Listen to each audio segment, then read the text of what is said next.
And welcome to today's show. This is your host, b-alan-bourgeois, and I'm glad you're with us.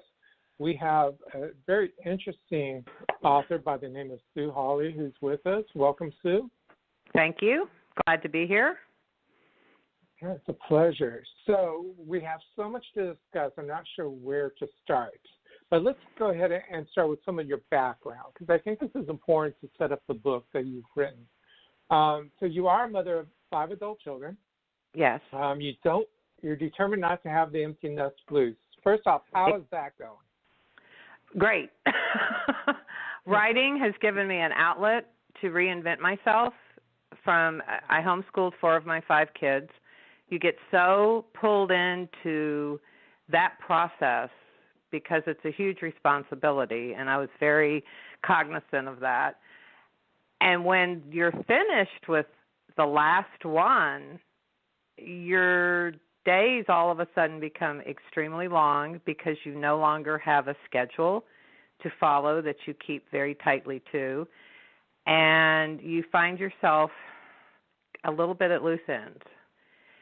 So I was brainstorming what to do next, and it took a few years to figure it out, and I had read a book.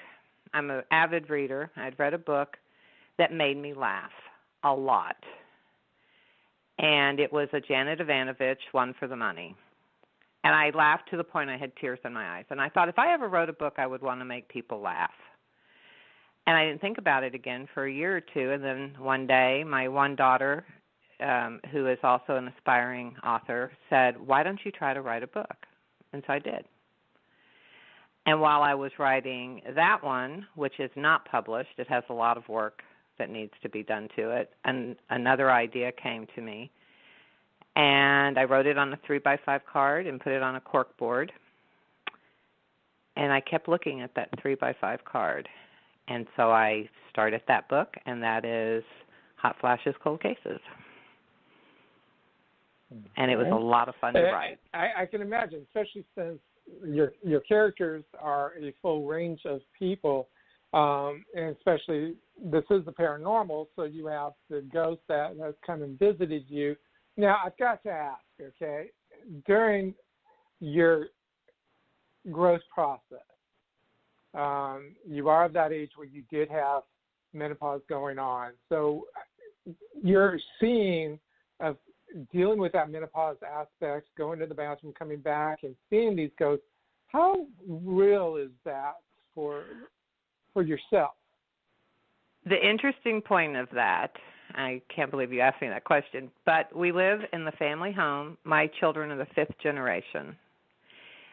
They have all seen what I would call imprints of previous generations, sitting in a rocking chair, walking through a room, and they didn't tell us until they were grown. I don't know why they didn't tell us, but they described these people perfectly, and my husband could remember some of these people. It was a little creepy. And I wouldn't be surprised if that's subconsciously where the premise for all of this came from. The Indians in the woods that are big characters in the books, there was an Indian, we live on a hill in Bath, Ohio, and there was an Indian village at the top of the hill. And I knew consciously that that's where I was pulling that from. But I've only seen one thing myself through the years, and that was a great uncle of my husband's walking through the yard. And I will say it's rather a heart-stopping event in your life. But that's the only thing I've ever seen, personally. My kids still see stuff when they come home to visit. So that's just a side note. Yeah, so that kind of plays into the aspect of, how much are these particular, I'm going to use that word, I'm not going to use ghosts per se, but these characters, how much are they actually playing with your mind as you sleep or go through your day-to-day routine? On my day-to-day, I think about them a lot, only because I never know what they're going to do. I do not outline. I sit down and I start writing, I do sometimes feel like they are writing the story and not me. When you're in that zone where everything is just working and the dialogue is working and the scene is working perfectly, you get that feeling that somebody else is actually writing the book and you're just typing the words. I've literally sat back and thought, oh, what's going to happen next? And then I start writing and I go, oh, that's cool. So I never know what's going to happen when I'm writing, ever. Which you can write yourself into a lot of corners that way. Yes, you can. But then you have to rely on them to come up with their ways out of that situation or to improve upon it and stuff. But a lot of authors do feel that and do experience that. So I know I do. So the second book you said you were working on, what is it about? The second book is actually out. It's called Midlife Chaos, and it just picks up where book one left off.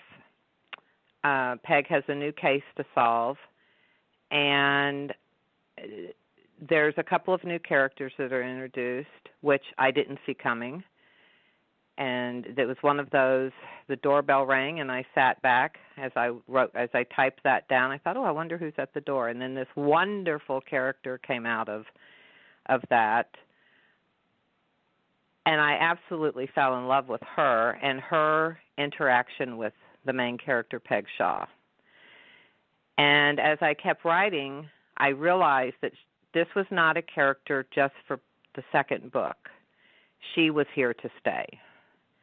And so once I realized that, I was able to really work on her and her personality traits, her background, and that led into a whole area that I had never anticipated opening up for me. But she was a surprise, and her name is Amy. And she's a retired school teacher, and she's one of Peg's neighbors. And I absolutely fell in love with her character. And I have gotten so many people that have contacted me and said, oh, my gosh, we really love that character. So she showed up on her own. And she's clearly going to have a book of her own as well, it sounds like. At some point down the road, I may do a in between the books type of thing to where it focuses mainly on Amy. I have one started that focuses on what I call Deadsville, and that's where all of these ghosts live. And it is my version of heaven, and it was as above, so below kind of an idea. There's meetings these spirits have to attend. There's social clubs they can join. When you first arrive in Deadsville, you have to go through orientation, those types of things.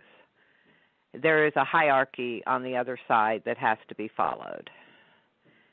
And I have had a great deal of fun just letting my imagination run wild on what that looks like on the other side of life. And that they do have limitations.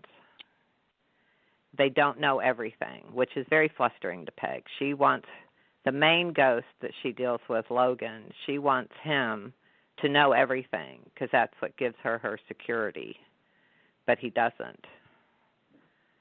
And he's actually one of my favorite characters. He's very proper. He's a mystery. You don't know a lot about him.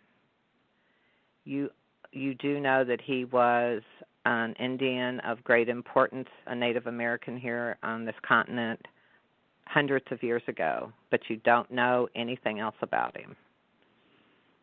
And he has a great deal of power, and Peg relies on that power to get her out of sticky situations. So I love writing him. He never uses improper language. He's very, very tall and regal. And all of my ghosts can appear in any clothing or outfit that they choose. It's of their choosing.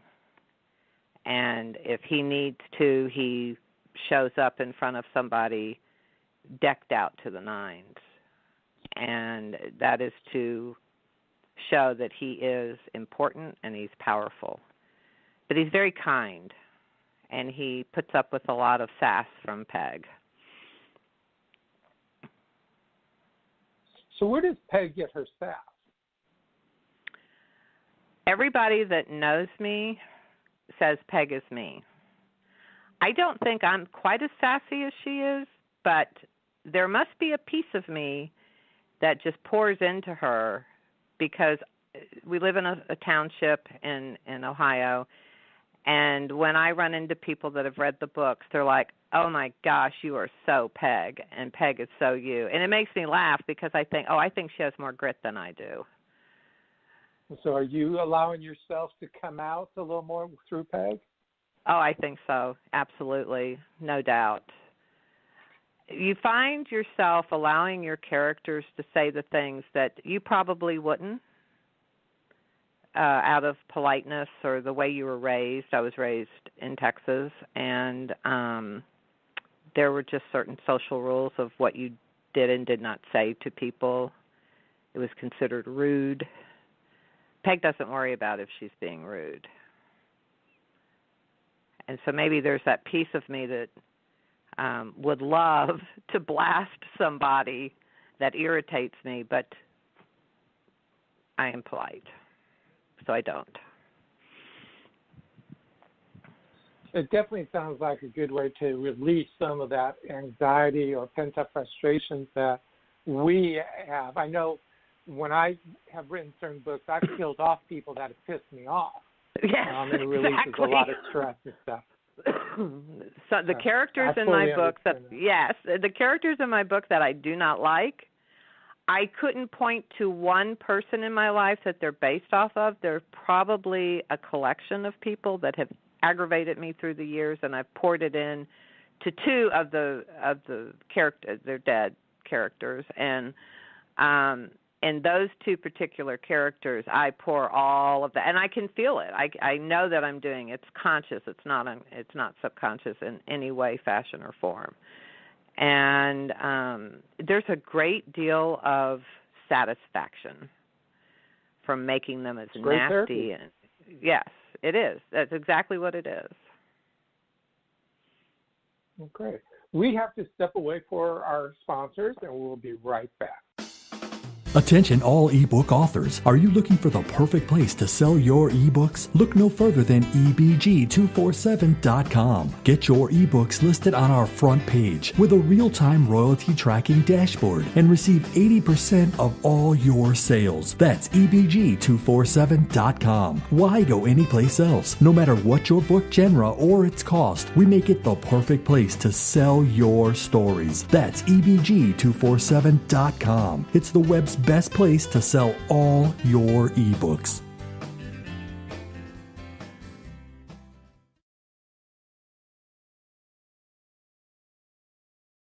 For fans of paranormal romance comes this riveting young adult novel, Scythe of Darkness. Written by Dawn Husted, is both bold and irresistible. Thrust into a sinister world with a deadly desire, this Grim Reaper romance is a book you won't be able to put down. Available at your favorite bookstore or at books.txauthors.com.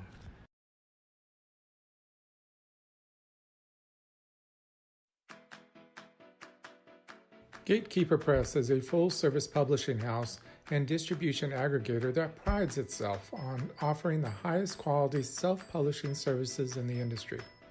Gatekeeper authors earn 100% of their proceeds, retain 100% of their rights, and work one-on-one with their own author manager who delivers a 100% author-centric hand-holding experience. In addition to working with individual authors, Gatekeeper Press works behind the scenes for publishers of all sizes, and due to its efficiency and quality, also white labels its service to other self-publishing companies. Gatekeepers Press' mission is to open the gates of the book publishing world by offering the highest quality services at affordable prices. To learn more or to read some of the testimonials, go to gatekeeperpress.com.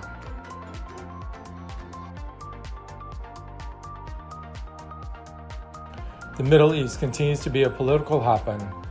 Author James E. Doucette's new novel, The Last Assassination, takes you into a web of intrigue and deceit. The findings shock the Washington establishment and will jolt the reader. Available at your favorite bookstore or at books.txauthors.com. Welcome to Indie Beacon Radio, where creative souls can find help in marketing their creations. You can send questions for each show on Twitter using the hashtag IndieBeacon. Now sit back and enjoy learning about our guest for this show. And welcome back to today's show. This is your host, b-alan-bourgeois, and we are talking with Sue-Hawley, who has talked about two of her books. I want to go back for a moment, Sue, because you had mentioned in the beginning portion of a book you were starting to write, your first one that you were starting to write. So tell me why that was put aside and what have you done with it since then? Never having written an actual book, it's very, very rough. The premise was good. I ended up with way too many characters. That was very flustering. I learned a lot writing that, though. And one of the things I learned is don't let yourself invent way too much to control. And I ended up with probably 12 or 14 main characters, and they were too hard to corral. I have given it to my editor just to look over to see what we needed to do, and there's a lot of work that needs to be done. It is still viable. I'm still holding on to it as a future project. It has nothing to do with the series that I'm working on, and I have started another series, actually. But at some point in time, I will go back and revisit that and clean it up and have my editor work with me to get it to where it is viable.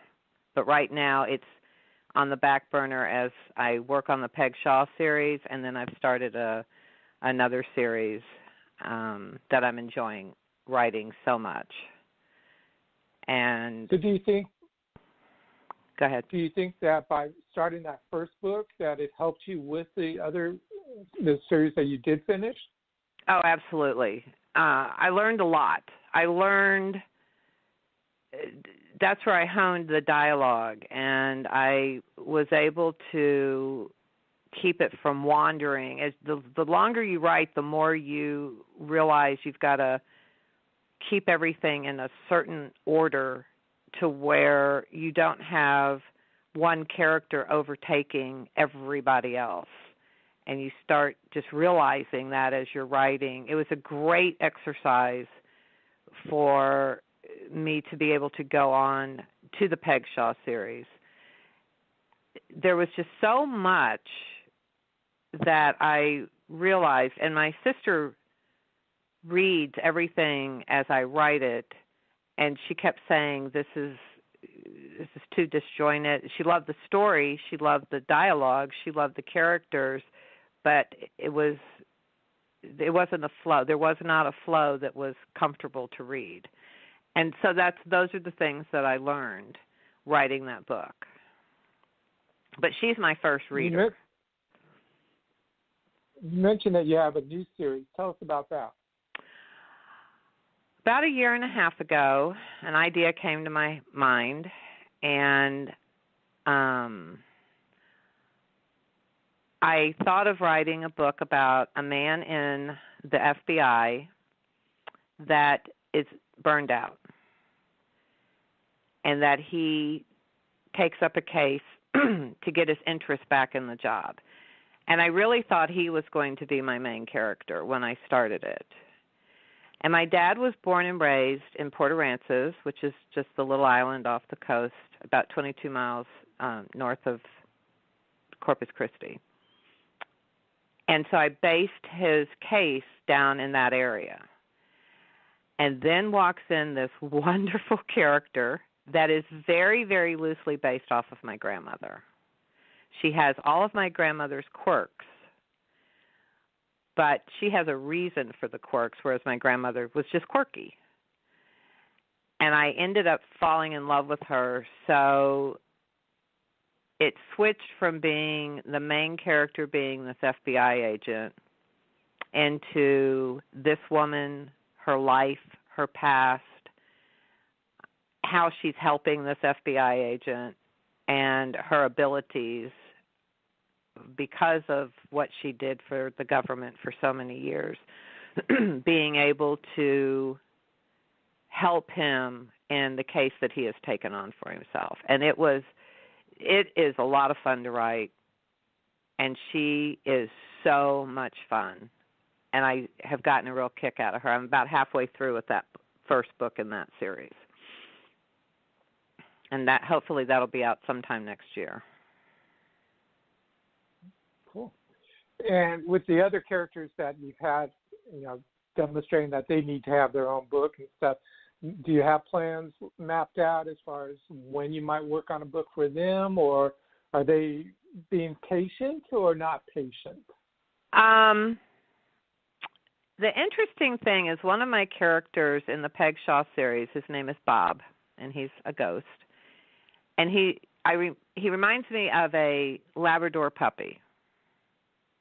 They have all this energy, and they have the best of intentions, but they trip over themselves all the time. And that's the picture in my head when I write Bob. And I do know that he needs a story of his own.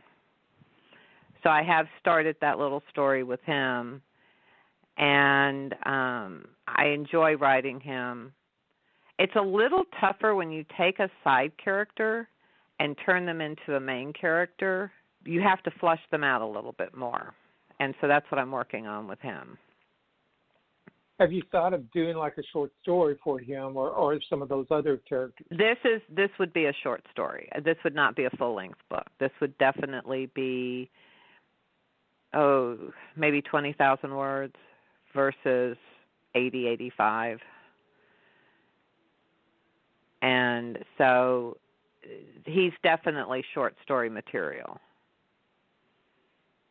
And there's probably one other character from the Peg Shaw series that I could have a real fun time fleshing them out. Amy's one of them.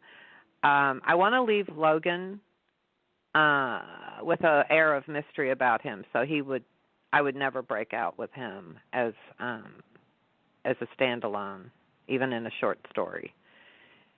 He's going to remain elusive. But there are some characters that could definitely carry the weight of a short story for sure. Are you traditionally published or independent? Independent. So what experience have you gone through getting these books published and processed that it has value or a lesson for somebody else? I will say that the first way I went was with an arm of a self-publishing arm of a major publishing company. And it was expensive, but I learned a lot. I always call that my expensive mistake. But it really wasn't a mistake because I had no idea what I was doing. I did not know anybody in the industry that could walk me through the pitfalls and the perks and give me a roadmap. And that's what my publicist that I have now, Sandy Lawrence, does for me. She understands the highway that is self-publishing and what exits you need to get off of and when you can stay on the highway, because there's so much out there and you can fall in some pretty bad potholes. Mm-hmm. Once I walked away from them and republished with Sandy's help, there is an element of control that you have that I did not have with this particular company. And it's just the way they set things up. It's not good or bad or indifferent. It just is. the beauty of doing it the way I did it is that because I didn't know what I was doing, they handled all of the little tiny things that we don't think about as writers, ISBN, barcodes, Ingram Sparks, all of that. They handle all of the stuff I'd never even heard of. So I learned that there was a process. I learned there was avenues to go down that I had never realized before.